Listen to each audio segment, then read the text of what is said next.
looking at the effects of the Arab settlement into the coast of East Africa. So after these people settling into East Africa, there were a number of things that changed. There are some things that changed positively and negatively. So we have some positive and negative consequences of the Arab settlement into the coast of East Africa. So the contact between the Arabs and the coastal people had reached far-reaching the political, economic, and the social effect.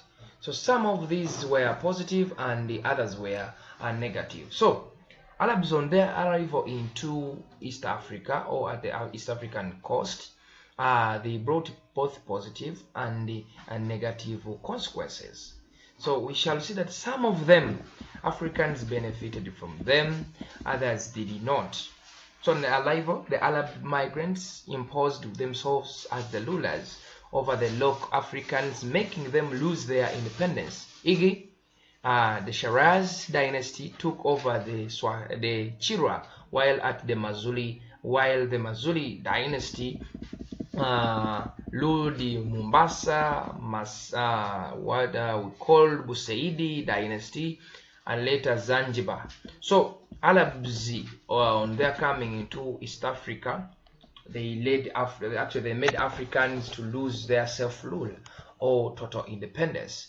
So Africans lost their independence to the hands of the Arabs. The Arabs, after taking over some of the African territories, they ended up making Africans to be under their rule. So that is the first effect, that Africans lost their independence to the Arabs after them settling into East Africa. So there were also intermarriages between the local people and the Arabs. Intermarriages. When Arabs came into East Africa, they married the African women that they found at the coast. When they married them, they gave birth to the new race called Swahili. So Swahili was another race which came up after the intermarriages between the Arabs and the coastal people. And from Swahili culture, we got what we call Swahili language. So it gave birth to a new race after them amalgamating with the coastal women. So intermarriages were also seen as an impact of the Arabs coming into East Africa.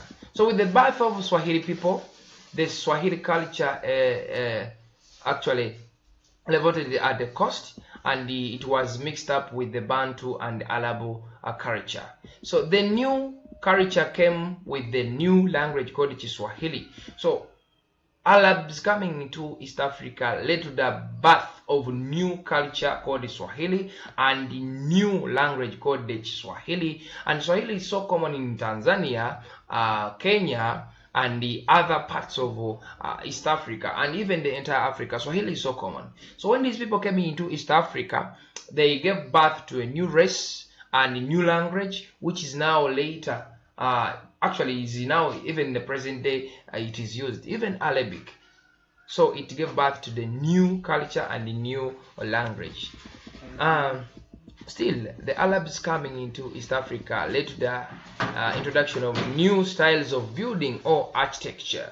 So at the coast, local people started to build what they call the flat-topped houses, made out of stones and bricks without the so-called, remember in the past, people used to build what we call the hearthy, the houses in forms of huts. They used to establish huts, the use of spear grass and etc. But time came, there was the transformation. Arabs introduced what they call the flat-topped houses, which Africans later on adopted, and still in the coast they trained Africans the construction styles, and these they adopted them, and later on they became new constructors in East Africa. So local people adopted the Arabic way of dressing. From men, they started to put on what we call the kansu, turbans, capes, and the sandals. And women adopted what they call dressing of putting on silk dresses, veiling, and the shariat. So new styles of dressing were adopted, and this is on both sides, the men and still the women. Then still there were different foods introduced. Food was introduced, new types of foods were introduced, and the sitting style during the eating, what we call the cross legs. So when Arabs came into East Africa, they came with new types of food. Look at the rice. They came with the rice, and later on they introduced new cooking styles, and from the cooking style, new foods were introduced. Look at the so-called when pilau, the kind of rice, when they prepare rice in form of pilau, which is most liked by many Africans. So they introduced new Muslim habits of eating and new Arabic foods like pilau, chapati, and new culture of fasting, sitting cross legs, and so on and so forth.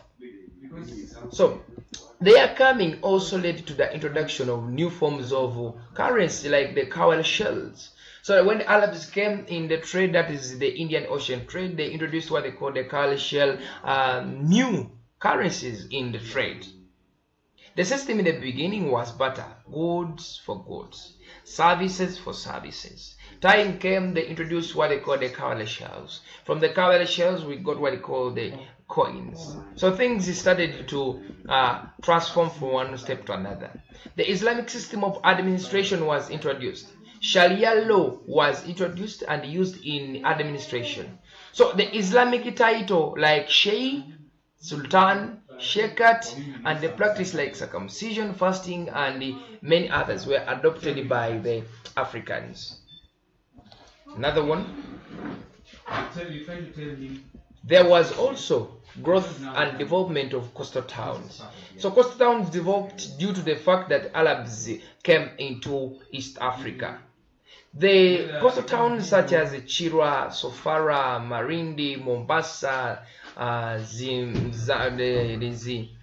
Zanzibar, these coastal towns developed into major towns later on after the Arab settlement into East Africa. So the coming of the Arabs led to the development of the coastal towns. Sofara developed into a major town, Malindi developed into a major town, Mombasa into a major town, Chirwa into a major town. These towns developed due to the fact that trade activities that were conducted by the Arabs developed, and later on they led the boosting of their economy, making their development inevitable. There was population increase in Africa with the Arabs coming into East Africa. The population increased and later on led to the production of cheap labor. So Africans increased in number due to the fact that they intermarried with the Arabs and they gave birth to new races, new tribes, new people, and later on the population had to grow, and with the development of the trade, things like agriculture, fishing actually developed, because now the people had increased in the activity. Still, we have new crops were introduced at the coast of East Africa. There were foods of the Atlantic origin like rice, wheat, sugarcane, bananas, and among others. So coastal people started growing these crops. After the Arabs coming into East Africa, they came with such crops which Africans adopted, and later on they were also used as trade commodities when it came to trade. So the Arabs also introduced and encouraged what they call the use of human feces as manure, so as to improve on farming. So they introduced new farming systems, new farming styles in order to boost farming. So they said now, this time around, human feces can be used as what we call manure. So this was done in order to improve on the fertility of the African soils. Some of the soils of Africa had got exhausted due to the excess and continuous farming. But later on, Arabs introduced a new kind of manure which Africans were encouraged to adopt. Islam was introduced and it was spread at the coast. Many people along the coast became Muslim because of their contact with the Arabs. So Arabs were in close contact with the Africans. Africans that were interested, that Africans that wanted to trade with the Arabs. Arabs told them that in order for them to get goods from them, they had to first convert into Christianity. There is a man in West Africa called Samore Toure. Samore Toure established his Mandinka Empire in 1860s.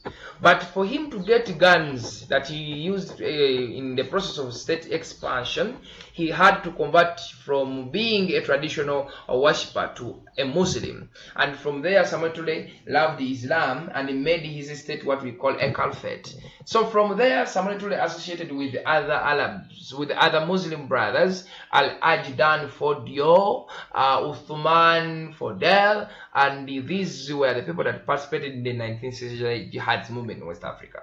So come back to East Africa. So people wanted to trade with the Arabs. They had to first convert into Islam. And this later role made them to get chances of getting goods from the Arabs like guns and gunpowder, which kings and kingdoms used in state expansion and formation. Quranic schools or Islamic schools were built by the Arabs in the process of what we call expansion of Islam. These Quranic schools were used where Africans used to go for Quranic studies, over Quran studies.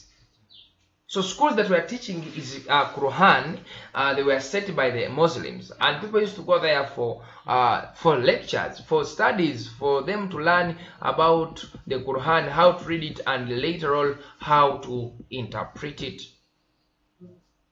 The coming of the Arabs led to the development of slave trade on the coast of East Africa. So Africans started hunting fellow Africans to be sold as the exports to the Arab countries altogether. So they got their fellow Africans more so the rob lakers, and these were sold as slaves, and Africans were given rewards in form of guns and gunpowder. Different kings became rich from the trade, and therefore we credit Arabs for having developed slave trade which was going on at the coast of East Africa. So the increased demand for slaves increased the slave raiding, welfare, and the insecurity not only at the coast but also in the entire East African coast. So because of the demand for slaves by the Arabs, raidings increased due to the fact that people wanted to acquire slaves, the acquisition of slaves. So slaves were highly demanded by the slave in the countries that were interested in them. However, we shall see that time came after the outbreak of the what we call Industrial Revolution that started in Britain. Slaves became useless, and after them becoming useless, they were later deported to Africa. And some of the countries that these slaves were deported to, we have Liberia. Liberia is called a country of freed slaves. We have Ethiopia. So the Liberians were settled in Liberia, Ethiopia, where the slaves were taken there, and this later role brought what we call tension among the Africans. Still, the coming of the Arabs into East Africa contributed to the rise of what we call depopulation in East Africa due to slave raidings and wars.